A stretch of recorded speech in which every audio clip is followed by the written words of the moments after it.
思琪都係啦，有個話陸思韻添喎，係啊，係啊，陸思韻都係，係啊係。阿陸思韻我識佢，係咩？到今時今日咧，好瘦，應該都差唔多50噶啦。咁咧佢有個男朋友嘅，其實同佢合作做一啲帶貨直播啊，同埋做一啲美容生意。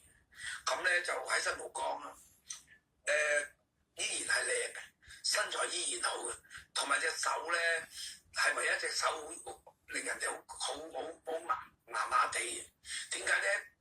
要 keep 住上鏡咧，佢久不久都出鏡啊！即係佢要好瘦咧，咁變成咗咧佢隻手啊，啲手筋啊，都見晒出嚟，因為太瘦。哎呀，唔好睇啊！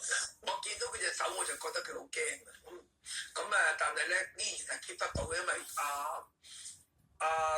陸思韻都應該過咗50啦。靚啊，陸思韻。但係依然靚，係真係靚。但係咧，我咁講啦。陸思韻1981年啊。唔夠聰明。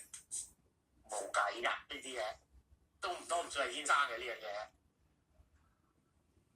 係啊，因為講嘢啊，同埋對個常識唔夠啊，即係唔夠。我個講嘢我自己個人判斷啦，無意得罪。